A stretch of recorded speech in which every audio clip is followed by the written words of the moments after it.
மலேசியாவுக்கு வந்திருக்கோம். நம்மளை யாராவது சந்திக்கணும்னு விருப்பப்பட்டீங்கன்னா இங்கே ஒரு 2 வகுப்பு வச்சுருக்கிறோம். சனிக்கிழமை வரைக்கும் இங்கே தான் இருக்கிறோம். அந்த யூடியூப்பில் போஸ்டரில் அட்ரஸ் அந்த நம்பர் கொடுத்துருக்குறாங்க, பார்த்துட்டு வாங்க. பிரபஞ்சத்தோடைய வழிகாட்டுதல் பேரில் வந்திருக்கிறோம். எத்தனையோ குருமார்கள் வந்து இங்கே சத்சங்கம் பண்ணியிருக்கிறாங்க, தியானத்தை பற்றி பேசியிருக்கிறாங்க. நான் அதுக்கு வரலை. நான் மோட்சம் சம்பந்தமாக மனிதர்களுக்கு ஒரு பெரிய தீர்வையும் விடுதலையும் அளிக்கணுங்கிறதுக்காக தான் நான் வந்திருக்கிறேன். மலேசியாவில் இருக்கிற மக்களுக்கும் ஒரு பெரிய மாற்றத்தையும் ஒரு பெரிய செயலையும் ஏதோ ஒரு வடிவத்துக்குள்ளே இந்த பிரபஞ்சம் ஏற்படுத்த வேண்டும் அப்படிங்கிறது காலத்தோடைய கணக்காக இருக்குது, காலத்தோட கட்டாயமாக இருக்குது. இதுவே ஒரு குண்டலினி சக்திக்குரிய நாடு தான் இந்த நாடு. இந்த நாடு குபேர நாடுன்னு சொல்லுவாங்க. நம்மளுடைய சகோதரிகள் ஒரு இடம் தேர்வு பண்ணியிருக்காங்க. அந்த அட்ரஸ் கீழே கொடுத்துருக்குறோம், அதையும் எடுத்துக்கோங்க. அதே மாதிரி அடுத்தடுத்த நாளும் இங்கே வகுப்பு இருக்குது. எந்த சார்ஜ் எந்த விஷயமும் இல்லை. இயல்பாக யதார்த்தமாக வாங்க. நம்மளால் என்ன உங்களுக்கு என்னகிட்ட இருந்து தியானத்துக்குள்ளே இருந்தோ ஒரு செயல் வடிவத்தை நம்ம என்ன உங்களுக்கு கடத்த முடியுமோ அதை கடத்துகிறோம். 100% மோட்சத்துக்காக ஒரு செயலுக்காக தான் நான் வந்திருக்கிறேன். பார்த்துக்கலாம். ஒரு நல்ல செயலோட நேரில் சந்திப்போம்.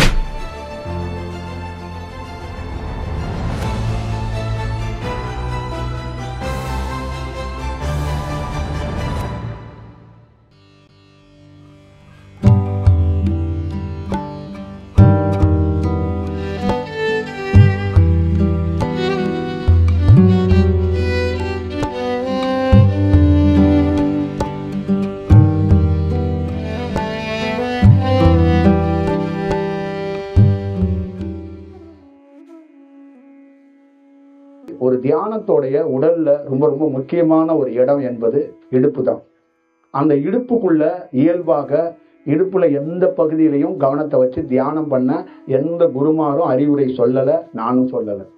இடுப்புல நேச்சர்லேயே ஒருத்தருக்குள்ள அந்த இடுப்பு பகுதியில சில நரம்புகள் விழிக்கும். தமிழ்நாட்டில் இந்தியாவில் பல பேருடைய வாழ்க்கையை கெடுத்தது இந்த இடுப்புக்குள்ள இருக்கிற குண்டலினி சக்தி நரம்பை விழிக்க வைக்கிறேன்னு தான் பலருடைய வாழ்க்கையோடைய போக்கையே மாற்றி விட்டு போயிட்டாங்க.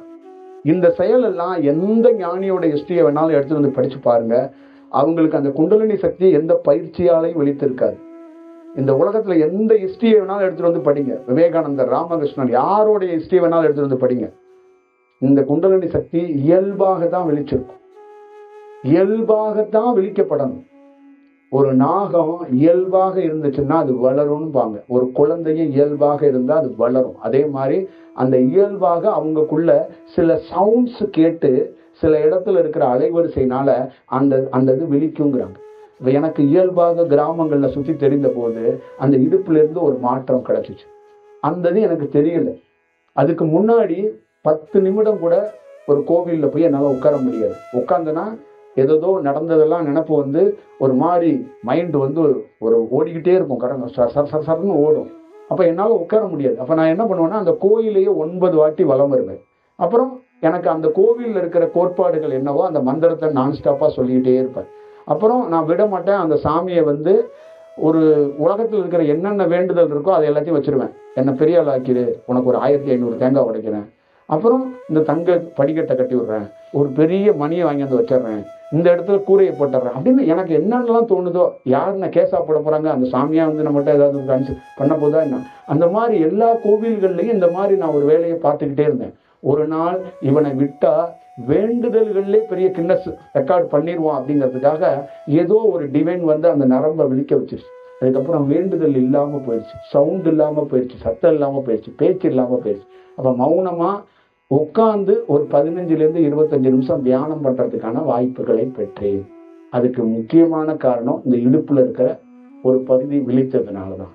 அந்த விழித்தல் அப்படிங்கிறது என்னன்னா, ஒரு நரம்போட தன்மை இன்னொரு நரம்போட ஒட்டி இருப்பதோ, ஒரு நரம்பு கீழே இருப்பது அது கொஞ்சம் மேல அப்படி புஷ் பண்ணி அப்படி எழும்போது ஒருத்தருக்கு மாற்றம் ஏற்படுது.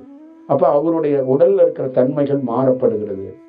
அப்ப அவருக்குள்ளே என்னன்னா அந்த நரம்பு விழிக்கும் போது தானாகவே 2 இடம் பிரதானமாக வேலை செய்யுது. ஒண்ணு மனம், இன்னொன்னு பிரெயின். இது ரெண்டுமே அமைதியாகுது. குண்டலினி சக்தியோட பெரிய பிளஸும் மைனஸ் 2 விஷயம் இருக்கு. ஒண்ணு, குண்டலினி சக்தி விழிச்சுச்சுன்னா தன்னுடைய மனதையும் பிரெயினையும் ஒரே நேரத்துல நிறுத்தும். குண்டலினி சக்தி விழிச்சுச்சுன்னா சில பேருக்கு ராங்கா விழிச்சுச்சுன்னா இந்த மனதையும் பிரெயினையும் வேற மாதிரி திட்டத்தை தீட்டும். என்ன திட்டம்னா, ஆசை, கோயில் கட்டணும், வர்றவங்களுக்குலாம் சோறு போட்டுக்கிட்டே கிடக்கணும், பெரிய சேவை செய்யணும். தமிழ்நாட்டில், இந்தியாவில், இங்கே உலகத்தில் எங்கே போனாலும் இந்த தியானத்தை கொண்டு போய் கடைசி வரைக்கும் சேர்க்கணுங்கிற பெரிய ஆசையை, திட்டத்தை இந்த குண்டலினி சக்தி தான் ஏற்படுத்தும். பெரிய வடிவத்தை ஏற்படுத்திடும். மௌனத்தை கொடுக்கறதும் குண்டலினி சக்தி தான், ஆசையை கொடுக்கறதும் குண்டலினி சக்தி தான். இந்த நகரத்தில் யாருக்கும் தெரியாது, செல்வம் கொட்டுற நகரம்னே இதுக்கு பேர். இந்த ஊர் மலேசியாவோட பேரை செல்வம் கொட்டுற நகரம். சுக்கிரனுடைய தன்மை ஆதிக்கம் அதிகமாக 99 விழுக்காடு இந்த மண்ணில் வந்து சுக்கிரனுடைய தன்மை இருக்கு. அந்த இந்தியாவில் ஒருத்தர் மீம் கரோலி பாபா இருக்கிறார். அவர் வந்து சுக்கிரத்தன்மை கொண்டவர். அதனாலதான் அமெரிக்காவில் இருக்கிற பெரிய பெரிய தொழிலதிபர்கள் ஆபீஸுக்கெல்லாம் போனீங்கன்னா மீம் கரோலியோட பாபாவுடைய ஒரு புகைப்படத்தை பார்க்கலாம். பெரிய பெரிய தொழிலதிபர்கள் வீட்டில எல்லாம் இந்த அமெரிக்காவில் பெரிய ஆதிக்கம் செலுத்துறது யார் செலுத்துறாங்கன்னா அந்த மீம் கரோலி பாபா. அந்த மீம் கரோலி பாபாவுடைய தன்மை எது அப்படின்னு கேட்டீங்கன்னா, சுக்கிரனுடைய அலைவரிசை அந்த பகுதியில் அவர் மேல விழுவுது. அவர் அதை உள்வாங்கி வச்சிருக்கிறார். அப்ப அதை அவரை யாரெல்லாம் அந்த கனெக்ட் பண்ணும்போது அவங்களுக்கு பேரோ புகழோ அந்த சம்பந்தமா ரிலேட்டடான செயல் வடிவம் அவங்களுக்குள்ள அது கனெக்ட் ஆகிறதுக்கு ஒரு 50 பேர்ல ஒரு 40 பேர் வரைக்கும் கனெக்ட் ஆக வாய்ப்பு இருக்கு. ஒரு 60 பேருக்கு தாமதமா கூட கனெக்ட் ஆகலாம். அப்படிங்கறதுதான் அந்த தன்மை இந்த தேசத்துல உழுவுது, இந்த தேசத்துக்குள்ள கிடைக்குது. அப்ப இங்க எளிதாக 10 ரூபா சம்பாதிக்க போனவனுக்கு 20 ரூபா கிடைக்கும். ஆனா அவன் அதை எப்படி பயன்படுத்துவான்னா, கேளிக்கையா பயன்படுத்துவான் இங்க இருக்கிற அந்த தேசத்துல. ஏன்னா அவன் ஸ்டைலா ஆடம்பரமா ட்ரெஸ் பண்ணிக்குவான். அதை அந்த ஃபுட்டில இருந்து அவனுடைய விஷயங்கள் எல்லாமே ஒரு வேற மாதிரி ஒரு வடிவமாகவே இந்த தேசம் இருக்கும். இந்த தேசத்துக்குள்ள வருமானங்கள் அதிகமா, தனக்கு தேவையானது எல்லாமே கிடைக்கும். அதே மடங்கு செலவுகளையும் அதே மடங்கு அவனை ஒரு வடிவத்துக்குள்ள வெவ்வேறு விதமா மாத்திடுவான். அப்படிங்கிறது தான் இந்த ஒரு விஷயம். அப்ப என்னன்னா, இந்த சுக்கிரன் என்பது அழகு, உடை, உணவு, காமம், குடி, அந்த புகழ், அந்த வீட்டை வந்து பெயிண்ட் அடிச்ச வீட்டை திருப்பி பெயிண்ட் அடிக்கிறது, போட்ட செருப்பையே ஒரு 9 செருப்பை மாத்திக்கிட்டே இருக்கிறது, இந்த மாதிரி வடிவங்களை எல்லாத்தையும் இந்த சுக்கிரன் ஏற்படுத்துவான். இந்த சுக்கிரனுடைய தன்மையே வந்து என்னன்னா, ஒரு மனிதனை மீண்டும் மீண்டும் மீண்டும் மீண்டும் சேஞ்ச் பண்ணிக்கிட்டே இருப்பான். அதான் சுக்கிரன். இதான் அந்த மலேசியாவிலையும் சிங்கப்பூர்லையும் அதிகமாக இந்த தாக்கம் இருக்கும், இந்த தேசத்துக்குள்ள இருக்கும். அதனாலதான் இந்த கலாச்சாரத்துக்குள்ள நீங்க போய் சில விஷயத்தெல்லாம் நீங்களே கண்கொண்டு பார்க்க முடியும். இது வந்து இந்த நேச்சர்லயே, இந்த பூமியிலே இருக்கு. இத ஞானமா இருந்துச்சுன்னா அந்த மனமும் பிரெயினும் வேலை செய்யாது. இந்த மனமும் பிரெயினும் வேலை செய்யலைன்னா ஆசையற்றவன், விடுதலையானவன், விடுதலைக்கான பொருள் கொண்டவன். அப்ப மௌனம் அப்படின்னு ஒண்ணு எதுக்கு அப்படின்னா, மௌனத்தை தான் இறப்பு அப்படின்னு சொல்றாங்க. மௌனம் அப்படின்னா, நீங்க மௌனமா இருக்கிறது என்னன்னா, மனம் பேசிக்கிட்டே இருக்க பேரு மௌனம் கிடையாது. மனம் நின்னா அவன் ஒருத்தர் மௌனமா இருப்பான். மௌனமா அப்படி சைலண்டா, இது மௌனம்ங்கிறத விட மனம் நின்று மௌனமா இருக்கணுங்கிறாங்க. நீங்க சைலண்டா உட்கார்ந்துருக்கிறது பேர் மௌனம் கிடையாது. மனம் உள்ள பேசவே கூடாது, உள்ள எந்த இதுவுமே ஓடக்கூடாது, அப்படியே இருக்கணும். பிரிண்ட் ஆஃப் சைலண்டா அப்படியே உட்கார்ந்துருக்கும் போது உள்ள எந்த இதுவுமே, ஒருத்தர் பேசவே கூடாது. ஒருத்தர் உங்களுக்குள்ள பேசிக்கிட்டே இருக்கிறாரு, இப்பயும் பேசுவாரு, இன்னும் கொஞ்சம் நேரம் கழிச்சு பேசுவாரு, நீங்க கார்ல போகும்போது தீவிரமா பேசுவாரு, தூங்கும் போது தீவிரமா பேசுவாரு. அதனாலதான் உங்களால விடுபட்டு வர முடியல, இதுக்குள்ள ஒரு சொல்யூஷனை கண்டுபிடிக்க முடியல. உங்களுக்குள்ள ஒருத்தர் பேசிக்கிட்டே இருக்கிறாரு, அவர் யாருன்னே உங்களுக்கு தெரியாது. அவர் யார்? அவர் உங்க சொந்தக்காரரா, இல்ல கடவுளா, இல்ல உங்களுக்கு எதிரானவரா, உங்களுக்கு நண்பனா, யாருன்னு யாராலையும் கண்டுபிடிக்க முடியல. டாக்டர்ட்டையும் பேசுறாரு, விஞ்ஞானிகிட்டையும் பேசுறாரு, இந்த நாட்டோட அதிபர்ட்டையும் அவர் பேசிக்கிட்டே இருக்கிறாரு. ஆனா அவரை கண்டுபிடிக்க முடியல. அதுதான் ப்ராப்ளம். அப்ப அந்த மௌனம்ங்கிறது என்னன்னா, அந்த பேசுறவர் மௌனமாயிருவார், அவர் பேச மாட்டாரு, மௌனமாயிரும். அதை எப்படி சொல்றாங்கன்னா, இறப்பு என்று சொல்கிறார். இறப்பு என்றால் விடுதலை என்று சொல்கிறார். அப்ப ஒண்ணுமே இல்லாத செயல், ஒண்ணுமே இல்லாத செயலுக்கு மரணம் என்று சொல்கிறார்கள். மறைந்து கொள்வதல், மறைந்துடுறாங்க அப்படின்னு சொல்லுவாங்க. மறைந்துறதுன்னா அந்த மரணம் அப்படின்னு சொல்றீங்களா, அதே வார்த்தை தான் மறைந்துடுறது. மறைந்துறதுனா யாருக்கும் தெரியாம அவங்க போயிட்டாங்க. அப்ப நீங்க இன்னொரு விஷயம் என்னன்னா, இந்த இடத்துக்குள்ளேயே நான் மௌனமா இருந்தேன்னா நீங்களும் மௌனமாவே இருக்கலாம். ஆனா உங்களால மௌனமா இருக்க முடியாது. ஏன்னா உள்ள ஒருத்தர் இருக்கிறார்ல, அவர் தலை சிறந்த பேச்சாளர், உங்களுக்குள்ள இருக்கிறவர். அவர் பேச தொடங்கினா என்ன ஆகும்னா, உங்க உடல் அப்படியே கொஞ்சம் நெளியும். அப்புறம் கூட கொஞ்சம் அப்படியே இந்த காருக்கிட்ட நான் போயிட்டு வந்துடுறேன், நீங்க கொஞ்சம் அப்படியே இருக்கீங்களா, இந்த பாத்ரூம் போயிட்டு வந்துட்டுமா, அப்புறம் அப்படியே பார்த்து அப்படியே டைவர்ட் ஆயிடுவீங்க. அந்த மௌனம்ங்கிறது என்னன்னு கேட்டீங்கன்னா, எல்லாத்தையும் சப்சாடா ஆஃப் பண்ணிடும். உள்ள எதையுமே அது உள்ள பேசுறாருல, அவரை முதல்ல நிறுத்திட்டா எல்லாம் நெறிஞ்சிருவாங்க. அப்ப இதுதான் உலகத்திலே பெரிய விடுதலைங்கிறாங்க. மரணத்தை வருவதற்கு முன்பு இந்த பேசிக்கிட்டே இருக்கிறாருல, இவர் உணர்த்திடுவாராம். இங்க யாருக்குமே மரணம் வரப்போகுதுன்னே தெரியல. பயம், செத்துருவோமோ, சாக போறோமோ, இல்ல சாவு வந்தா எப்படி இருக்கும், சாவுன்னா என்னங்கிறதே யாருக்கும் தெரியாது. அது எப்படி நிகழுங்கிறதும் தெரியாது, அதுக்கான புரிதலும் கிடையாது. அப்போ ஒவ்வொருத்தருக்குள்ளேயும் அதை ரிசீவ் பண்றதுக்கான அந்த அரேஞ்ச்மெண்ட்டே தெரியல. ஒரு வீட்டுக்குள்ள விசேஷம் வாங்க அப்படின்னு வெல்கம் பண்றீங்க, ஆனா மரணத்தை எப்படி எதிர்கொள்றது, எப்படி வெல்கம் பண்றதுன்னு யாருக்கும் தெரியாது. அப்ப இது ஒரு முடிவில்லாத பயணமா இருக்கு. உங்க தாய் இப்ப சாவு வரும்பா, அது எப்படி கையாளணும்னு உங்க தாய் சொல்லிக் கொடுக்கல, உங்க தகப்பன் சொல்லிக் கொடுக்கல, இந்த அரசாங்கம் சொல்லிக் கொடுக்கல, பள்ளிக்கூடத்துல பாடத்திட்டமா இல்லை. ஆனா இதை என்ன பண்றது? அப்ப நீங்க தொடர்கதையா வாழ்றீங்க. 60 வயசுலயும் சாவமான்னு தெரியாது, போய்கிட்டே இருக்கு வாழ்க்கை. 70 வயசுலயும் சாவமான்னு தெரியாது, போய்கிட்டே இருக்கு. 85 வயசுலயும் அப்படியே படுத்த படுக்கையிலே கிடக்குறீங்க, சாவமானே தெரியல. திடீர்னு 20 வயசுல ஒரு பிள்ளை செத்து போயிருது, இது என்னன்னே தெரியல. அப்ப இந்த மரணத்துக்குள்ள தெளிவான புரிதலோ ஒரு கிளாரிட்டியோ உங்களுக்குள்ள இல்லை. அப்ப இந்த மௌனம் ஏற்பட்டால் மரணம் வருவதை உன்னால் அறிந்து விட முடியும். இதான் ரொம்ப முக்கியமானது. இந்த மரணம் வருவதற்கு முன்பே அதை நீ அறிஞ்சுக்கிட்டு அதுக்கு பிஃபோராவே நீயே அதை டிசைட் பண்ணி போயிடலாம்.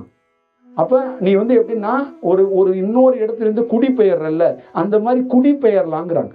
இது துக்கமான வேலை இல்லைங்கிறாங்க. இந்த வேலை நான் வந்த வேலை முடிஞ்சிருச்சு, இந்த வேலையிலேருந்து இந்த உடல்ல இருந்து நான் வெளியேறேன், இந்த இந்த இந்த காலகட்டத்தில் நான் மௌனமாக இருக்க போறேன். அப்ப இறந்தவர்கள் எப்படி இருக்கிறாங்க அப்படின்னா, ஞானிகளே உடலை விட்டுறாங்க. அவங்க என்ன சொல்றாங்கன்னா, இந்த மௌனமாக இருக்கிறேன், நான் மௌனமா இருக்கிறேன்ப்பா, நான் இறந்துட்டேன்னு நீ சொல்லாத, நான் பிரசன்ட் பண்ணல, நான் அமைதியா இருக்கிறேன். அதே நான் இறந்த இடத்துக்குள்ள என்னுடைய ஜீவசமாதியோ என்னுடைய ஒரு மரத்துக்குள்ளே என்னுடைய உடலை விட்டுட்டு போறேன்னா, அந்த இடத்துக்குள்ள நீ உட்கார்ந்து பாரு, மௌனம்னா என்னன்னு உனக்கே தெரியும். நீ ஆழ்ந்து போவாய், நீ உறங்க மாட்டாய், நீ ஆழ்ந்து போயிடுவாய். அப்ப நான் எவ்வளவு பெரிய டீப்பான மௌனத்துக்குள்ள இருக்கிறேன்னு பார்த்துக்க. இப்ப தியானம் மௌனம், தியானம் மரணத்தை அறிவது, மரணத்தை தெளிவடைவது, மரணத்தை புரிதல் ஏற்படுத்துவது, நம்மளை தீர்மானித்துக் கொள்வது, இதிலிருந்து விடுபடுவது, ஒரு இன்னொரு ஊருக்கு டிராவல் பண்ணும்போது இதை அழகாக திட்டமிட்டுக் கொள்வது, இதை இன்னொரு மருத்துவர் கையில் கொடுக்க கூடாது. மகனிடமோ மகளிடமோ என்னுடைய மரணம் வருவதற்கு முன்பு இது கருத்துக்களை சொல்வதோ, நீ பார்த்துக்க என்று சொல்வதோ, என்ன நடக்கும் என்று தெரியாமல் நம்ம ஒரு புலம்புறோம்ல, நம்ம தவிக்கிறோம்ல, அது தேவையில்லை. இதுதான் ஒரு ஞானியோடைய திட்டவட்டமான ஒரு கருத்தா இருக்கு. அப்ப ஒரு இடுப்புல பகுதியில் ஒரு மனிதனுக்கு விழித்தால், ஒரு மனிதனுக்கு தெளிவடைந்தால், ஒரு மனிதனுடைய மலவாசல், சிறுநீர் வாசல், தொப்புள் கொடி என்று சொல்லக்கூடிய அந்த இடம், இந்த பகுதி விழித்தா ஒரு மனிதன் மிகச் சிறந்த எடுத்துக்காட்டாக முன்னுதாரணமாக மாறுவான். ஒரு உடலிலே மிக நுட்பமாக இருக்கக்கூடிய இந்த அண்ட சராசரத்தை தெரிந்து கொள்ளக்கூடிய வாய்ப்புகள் மலவாசலில் இருக்கிறது, குடல் வாசலில் இருக்கிறது, சிறுநீர் வாசலில் இருக்கிறது. இந்த வாசல்கள் விழிக்கப்பட்டால் உன்னுடைய முதுகு தண்டுவடம், ஃபைனல் காட் அப்படின்னு சொல்லக்கூடிய அந்த முதுகு தண்டுவடம் மிக நுட்பமாக ஒரு ஞானிகள், ஒரு யோகிகள் தண்டம் என்ற அந்த வார்த்தையை பயன்படுத்தியிருந்தால், கையில ஒரு தண்டம்னு ஒரு குச்சியை வச்சிருக்க நிறைய ஞானிகளை பார்த்திருப்பாங்க. குச்சி என்பது முதுகு தண்டுவடம். அந்த குச்சியை அவர்கள் முன்னிறுத்துவது முதுகு தண்டுவடத்திலிருந்து தான் என்னுடைய பணியை தொடங்கினேன். அப்ப மலவாசம், சிறுநீர் வாசம், அந்த குடல் வாசல், இந்த பகுதிகள் வேலை நடந்தவனுக்கு முதுகு தண்டுவடத்தை மிகச் சரியாக பயன்படுத்த கற்றுக்கொள்கிறான். அப்ப அங்கிருந்து மேல் நோக்கி ஒரு அலைவரிசை மேலே ஏறுது. அந்த அலைவரிசை எப்படி ஏறும் என்றால், அந்த பாம்பை சொல்றாங்க, அந்த நாகம் போல அது சீறிக்கொண்டு மிக வேகமாகவும் மிக நுட்பமாகவும் மிக அலைவரிசை தன்மை கொண்ட அந்த நாகத்தோட தன்மை, நாக வெளியே வரும்போது நாக்கை நீட்டிக்கிட்டு ஒரு சவுண்ட் ஒன்று கொடுக்கும் பாருங்க, அந்த மாதிரி சீற்றத்தோடு ஒரு அலைவரிசை வரும்போது உன் உடலிலே ஒரு சுனாமி, ஒரு புயலுக்கு சீற்றம் எப்படி இருக்கு, அந்த சீற்றத்தோட தன்மை அதிகமா இருக்குமா, அந்த மாதிரி அந்த அலைவரிசை தன்மை உனக்குள்ளே உன் உடலை என்ன பண்ணும், எழுந்து நிற்க முடியாது, டப்புன்னு கீழே படுத்துக்குவ. ஒரு பெரிய பெரிய தியானம் பண்ணி வளர்ந்து வர்ற ஆரம்பத்தில் இருக்கிற பயிற்சியில் இருக்கிற நிறைய பேருக்குள்ள அந்த மாதிரி சீற்றம் வரும்போது அவர்களால் இயல்பா இருக்க முடியாது, அந்த இயல்பு தன்மை இருக்க முடியாது. 90% குருமார்களுடைய ஸ்டேட்மெண்ட் என்னன்னா, தியானம் என்பது துன்பம் அப்படின்னு எழுதியிருக்காங்க, தியானம் என்பது துயரம் அப்படின்னு எழுதியிருக்காங்க. தியானம் என்பது, நான் அதோட ஒரு எஸ்டீமா போய் துவைச்சு காய வச்சிருவாங்க அப்படின்னு நான் சொல்லியிருக்கிறேன். துவைச்சு கும்முன்னு கும்மி துணியை கிழிச்சு தூக்கி எரிஞ்சிருவாங்க அப்படிங்கிறது தான் அவங்களோடது. அவங்க துவைக்கிறதுல பயங்கர எக்ஸ்பர்ட். யாருன்னா இந்த நாகம். அந்த நாகத்தோடைய சீற்றம் முதுகு தண்டு வழியா ஏறும்போது அது நேரடியாக ஏறி ஏற தொடங்கும் போதே இங்க முன்பக்கத்துல இருக்கிற வயிறு பகுதியிலிருந்து மேல கழுத்து வரைக்கும் இருக்கக்கூடிய ஒவ்வொரு கிளாண்டுங்கிற மாதிரி ஒவ்வொரு முடிச்சாக சக்கரம்னு இதை சொல்றாங்க. அந்த இடத்துக்கெல்லாம் போதிய வெளிச்சம் கிடைக்கும் அப்படிங்கிறாங்க. ஒரு சின்ன சின்ன சின்ன சின்ன சின்ன தாக்கத்தை ஏற்படுத்தும். அப்ப ஒரு மலையோடைய அளவுல பாத்தீங்கன்னா அந்த மேகக்கூட்டத்தோடைய அந்த ரேடியேஷன் அந்த விஷயத்தை வச்சு மார்க் பண்ணுவாங்க. இந்த ஊர்ல மழை, இந்த இடத்துல இத்தனை சென்டிமீட்டர் மழை பெய்யும்பாங்க. அந்த மாதிரி இந்த இடுப்போட பகுதி இந்த ரேடியேஷன் இந்த நாகம் விழிச்சு அது மேல நோங்கும் போது மார்க் பண்றாங்க. ஒரு ஞானியும் எப்படி மார்க் பண்றாங்கன்னா, இந்த இடத்துல எல்லாம் இது விழிக்கிறதுக்கு வாய்ப்பு இருக்கு, இந்த இடத்துல எல்லாம் இது இந்த தன்மையை ஏற்படுத்தும், இத்தனை சென்டிமீட்டர் மழை பெய்யுங்கிற மாதிரி இதோடைய வேகமும் இதோட போக்கையும் வைத்து உடல்ல இருக்கிற தன்மைகள் நரம்புகள் விழிக்கும் மாறும் அப்படிங்கறதா இதோட விஷயம். அப்ப மாறி மேல வரும்போது அதோடைய வடிவமாக இதயத்துல ஒரு கொஞ்ச நாள் ஸ்டாப் பண்ணி அது வந்து ஒரு பெரிய ஸ்டாப்பிங் பாயிண்ட் எங்கன்னா அதுக்கு இதயம் தான். அங்க இதயத்துக்கிட்ட வந்து பின்பக்கத்துல இருந்து முன்பக்கத்துல என்னன்னா அது வந்து ஒரு பெரிய ஒரு ஒரு ஒரு இழப்பாடுற இடம். அதுக்கு அடுத்தது அதுக்கு ஒரு பாயிண்ட், எங்க முக்கியமான பாயிண்ட்னா கழுத்தோட எங்க இந்த இந்த இடம் இந்த குழியில வந்து ஒரு பாயிண்ட்ல இருக்கு. அடுத்தது அதோடைய மையமானது என்னன்னா உள்நாக்கு, அந்த பெடரின்னு சொல்லக்கூடிய கீழே இருக்கிற அந்த பகுதி. அடுத்தது அதை தாண்டி மேல போகுது. அதுதான் வந்து என்ன சொல்றாங்க அப்படின்னா மரணத்தை வெல்லக்கூடிய முக்கியமான இடமாகவும் சித்தர்கள் பயன்படுத்திய ஞானிகள் பயன்படுத்திய குறியீடாக நேரடியாக வச்சு யூஸ் பண்ணதாக நீங்க நினைச்சிடாதீங்க. குறியீடாக தண்டம், கமண்டலம். கமண்டலம் என்பது அங்க மேல இருக்கு.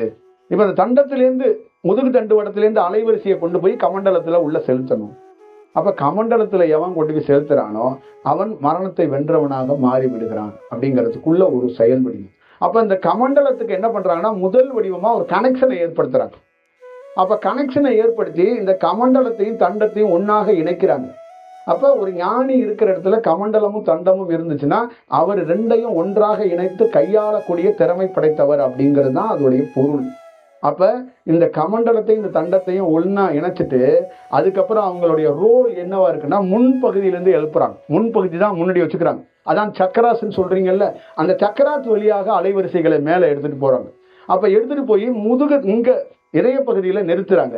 இதய பகுதியிலிருந்து ரெண்டா பிரிக்கிறாங்க. ஒன்னு நடுநாடியாக மேல உச்சிக்கு ஏற்படுத்துக்கிறாங்க, இன்னொன்னு நேரடியாக புருவ மத்தியக்கு ஏற்படுத்துக்கிறாங்க. இப்ப நேரடியாக இந்த நெற்றியுடைய இந்த மூக்கோட நுனி இந்த புல்லா இருக்கிற இந்த நெற்றி முழுக்க இருக்கிற அந்த இடத்த இங்க இதயத்திலிருந்து நிறுத்தி வைக்கப்பட்டு அங்கிருந்து சுவாசத்தை பிரிச்சு கொடுக்குறாங்க.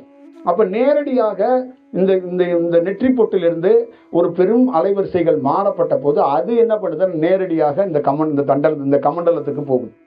இங்க நேரடியாக இருந்து இங்க போகுது. அதை எப்படி சொல்றாங்கன்னா இறைவனை தரிசிக்கக்கூடிய இடமாக இறைவனை நீங்க பார்க்கணும்னா புருவ மத்தியிலிருந்து நீங்க போய் மேல பார்க்கணும் அப்படிங்கிறதுக்கு ஒரு வாய்ப்பை உருவாக்கி தராங்க. அப்ப இதுக்குள்ள இருக்கிறது மிக நுட்பமான வடிவம் செயல் என்ன அப்படின்னு கேட்டீங்கன்னா, ஒரு வாய் பகுதி இருக்குல்ல, வாய் தான் நம்ம உடல்ல இருக்கிற இந்த வாயா நம்ம பயன்படுத்துறது. இந்த வாயை வந்து நாகத்தையும் உங்களுடைய வாயோ பிற வாய்களை எல்லாத்தையும் பார்த்தீங்கன்னா உதட மூடிட்டீங்கன்னா வாய் மூடாது, உதடு தான் மூடி இருக்கும். யாருடைய வாயும் மூடி இருக்காது. நல்லா கவனித்து பாருங்க. இதுதான் நீங்க கோயில்களில் கும்பிடுறீங்கல்ல, கருவறைன்னு சொல்லுவாங்கல்ல, அந்த கருவறை இருக்கிற இடம் வாய். சுவாமி இருக்கிறது வந்து உள்நாக்கு. இப்ப வாய் வந்து எப்பொழுதுமே மூடவே மூடாது, உதடு தான் மூடி இருக்கும். அதுதான் அந்த இடம் தான் எம்டினஸ்ன்னு சொல்ற இடம், வெற்றிடம் அப்படின்னு சொல்லக்கூடிய இடம் அந்த இடம் தான். அப்ப உங்களுடைய முழு தன்மைகளையும் மாற்றி இறைத்தன்மைக்கு உங்களை கடத்தக்கூடியவரும் இறை ஆற்றலாக கொடுக்கக்கூடியவன் யாருன்னு கேட்டீங்கன்னா அது உள்நாக்கு. அவன் தான் கடவுள், காட். இந்த காட் என்று சொல்லக்கூடியவன் அவன் தான், உள்நாக்கு தான். அப்ப இந்த உள்நாக்கு அடுத்தது நீங்க மிக நுட்பமாக ஞானிகள் எல்லோரும் உயர்ந்த நிலையை எட்டியது இரு சுவாசத்தையும் கொண்டு போய் நேரடியாக கொண்டு போய் உச்சியில கொண்டு போய் நிலைநிறுத்தினாங்க. இந்த உச்சி குழிங்கிறாங்கல்ல, அங்க கொண்டு போய் நிலைநிறுத்தினாங்க. சந்திரனையும் சூரியனையும் அந்த கமண்டலம்னு சொல்றீங்கல்ல அந்த இடத்துக்குள்ள கொண்டு போய் நிலைநிறுத்தினாங்க. அதை எதை சொல்றாங்கன்னா கோபுரத்துடைய வாசல் அப்படிங்கிறாங்க. அந்த கோபுர வாசல் அப்படின்னா அது எதுன்னா இந்த கோபுரத்திலிருந்து ஒரு ஒரு ஒரு சக்தி வந்து இழுக்கக்கூடிய ஒரு ஒரு செயல் வடிவத்தை எல்லா கோபுரத்தையும் பார்த்துருக்கீங்கல்ல. நம்ம கோயில் நிறைய கோபுரங்கள் எல்லா கோயிலும் பார்த்தீங்கன்னா ஒரு உச்சின்னு ஒன்று இருக்கும். அந்த உச்சி இது காஸ்மிக் எனர்ஜியை உள்வாங்கக்கூடியதாகவும் காஸ்மிக் எனர்ஜியை அது வந்து பரப்பக்கூடியதாகவும் செயல்பாடுகள் இருக்குங்கிறாங்க. அப்ப கோவிலாக சாமி இருக்கிற இடம் வாயாக இருக்கிறது. சாமியோடைய உச்சி அந்த அந்த மெயின் கோபுரமாக தலையோட உச்சி இருக்கிறது. அதுல ரெண்டுக்கும் நடுவுல இருந்து ஒருத்தன் அந்த விஷயத்தை ஆராய்ச்சி பண்ணணுங்கிறாங்க. இப்ப கோவில்கிட்டையும் போகக்கூடாது, மேலே உச்சிக்கும் போகக்கூடாது. புருவ மத்தியில இருந்து ஒரு மனிதன் ஆராய்ச்சி பண்ணிக்கலாம், வாய்ப்பை செஞ்சுக்கலாம்.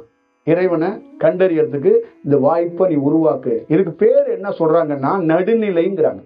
நடுநிலை நாயகன் அப்படின்னு சொல்லுவோம்ல. நடுநிலையா நின்னுக்க.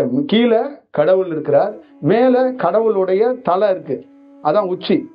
அப்ப நீ கீழே அவரையும் சரி அந்த உச்சியும் சரி இல்லாம நடுவுல நின்னுகிட்டனா உன்னால ஒரு ஆய்வை செய்து விட முடியும், உன்னால பார்த்துட முடியும். இது எப்படின்னா நீ புருவ மத்தியில கவனத்தை வச்சு தியானம் பண்ணாப்புல இல்ல, உன்னால இயல்பாகவே இதை பெற முடியும், பார்க்க முடியுங்கிறாங்க. நான் புருவ மத்தியில தியானம் வச்சு இந்த மாதிரி இடத்த பார்த்துட்டேன் அப்படின்னு நான் உங்ககிட்ட சொல்லவோ புருவ மத்தியில கவனம் வைங்கன்னு என்னுடைய ஸ்டேட்மெண்ட் இல்லை. ஆனால் பொதுவாக என்னுடைய ஆய்வு பிரகாரம் நான் பார்த்த பிரகாரம் இந்த நடு மையத்தில் இருந்துதான் இறைவனை அடையவோ பார்க்கவோ முடியும் என்பது இது ஒரு விஷயமாக இருக்கு. அப்ப நீங்க இத கவனமாக வச்சுக்கணும், கவனமாக பார்த்துக்கணும். உடலுடைய தன்மைகள்ல இதுதான் இருக்கு. அப்ப உடல்ல மிகப்பெரிய மாற்றத்தையும் மிகப்பெரிய செயல் வடிவத்தையும் ஒருத்தருடைய அடுத்த கட்டங்கிறத தாண்டி அவரே முற்றிலுமாக வேற வடிவம் போறாருன்னா அவருடைய உள்நாக்குடைய ரோல் பெரிய ரோல் ஒண்ணு. அடுத்தது அவருடைய சுவாசத்துல பெரிய மாற்றம் ஏற்படுதுன்னா இடுப்புல மாற்றம் இருந்தால் மட்டுமே புருவ மத்தியில இரு சுவாசத்தை இணைக்க முடியும். இடுப்புல மாற்றம் இல்லாத ஒருவர், வெளியிலிருந்து ஒருத்தர் வர்றாரு, உள்ள இருந்து ஒருத்தர் வர்றாரு, உள்காற்று வெளிக்காற்றும்பாங்க. இந்த இரண்டு காற்று சங்கமிக்கிற இடத்துல இரண்டு பேரும் சந்திச்சுக்கிறாங்க. இரண்டு பேரையும் மீட் பண்ண வச்சவங்க, சந்திக்கிறது வச்சவங்க ரெண்டு பேர்த்தையும் இணைக்கணும். எப்படி இணைக்கணும்னா ஒரு கணவன் மனைவி மாதிரி இணைக்கலாம், ஒரு தாய் மகன் மாதிரி இணைக்கலாம். விவேகானந்தர் இணைந்ததுக்கு தாய் மகன், அது சந்நியாசம். சிவனும் பார்வதி இணைந்தது அது இல்லறம். அப்ப இந்த ரெண்டு காற்றை இணைக்கணும்னா இடுப்பு தயாராக இருக்கணும். இடுப்புல மாற்றம் இருந்தால் இடுப்புல ரெண்டு பக்கம் முன்னாடியும் பின்னாடியும் வேலை செய்து இது ரெண்டும் ஒழுங்காக கனெக்ட் ஆனிச்சுன்னா இங்க இரு சுவாசமும் இணையறதுக்கோ இரு சுவாசமும் வேலை நடக்கிறதுக்கு வாய்ப்புகள் நிறைய இருக்கு. அப்ப இயல்பாகவே இரு சுவாசத்தை இணைக்கிறதுக்கு நீ எதுவும் செய்ய வேண்டாம். இடுப்புல சேஞ்சு உருவானுச்சுன்னா இயல்பாகவே உள்காற்றும் வெளிக்காற்றும் சந்தித்துக் கொள்வார்கள். சந்தித்துக் கொண்டவர்கள் ஒரு நாள் என்ன செய்வார்கள்? இணைவார்கள். அப்ப இணைந்தார்கள்னா மிக பெரிய மாற்றத்தை உருவாக்கி கொடுப்பார்கள். இந்த வாழ்நாள்ல உங்க எல்லாருக்குள்ளே சொல்றேன், காற்று உங்களுக்குள்ள இணையப்படலை, காற்று இணைஞ்சிச்சுன்னா இது போன்ற ஒரு வாழ்க்கையை மிக்ஸ் பண்ணிட்டோம்னு பல வருடங்கள் அழுவுவீங்க, பல வருடங்கள் அழுவுவீங்க. ஏன்னா இந்த மாதிரி ஒரு விஷயம் உலகத்துல ஒரே ஒரு விஷயம் மட்டும்தான் நான் அனுபவிக்கிறத உங்கள்கிட்ட சொல்லிடுறேன். எதுவுமே தேவைப்படாதுங்க. இந்த காற்றை இணைத்தவனுக்கு எதுவும் தேவைப்படாது. கல்லறையும் தேவைப்படாது, சில்லறையும் தேவைப்படாது, கொல்லி வைக்க ஆளு தேவைப்படாது, பாட தூக்கிறதுக்கு ஆளு தேவைப்படாது, கல்யாணத்துக்கு காது குத்துக்கு எவனுமே தேவைப்பட மாட்டாங்க. இந்த separate only one single man.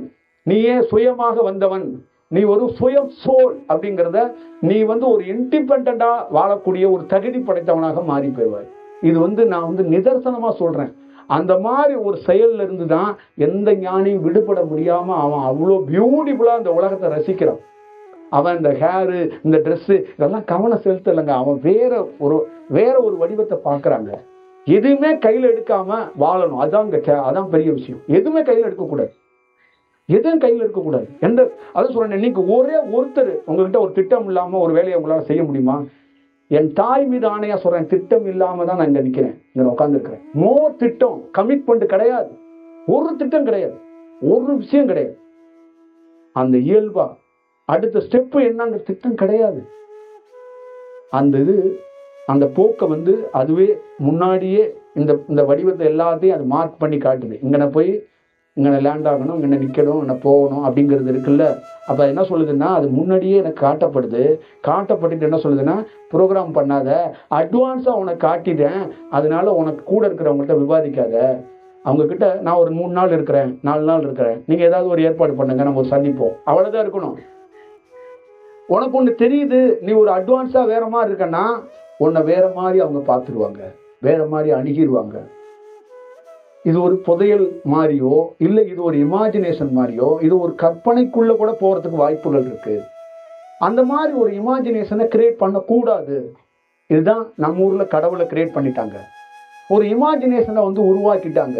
ஒரு மனிதனுக்குள்ள, மனிதனே ஆசைப்படுறவன் எந்த மனிதனை வேணாலும் எடுத்துக்கங்க, எந்த மதத்துல வேணாலும் இருக்கலாம். ஆசைப்படுறவன் தான் மனுஷன். அவங்கிட்ட இன்னும் மேலும் கொஞ்சம் சேர்த்து ஆசைப்படுன்னா என்ன ஆகும்?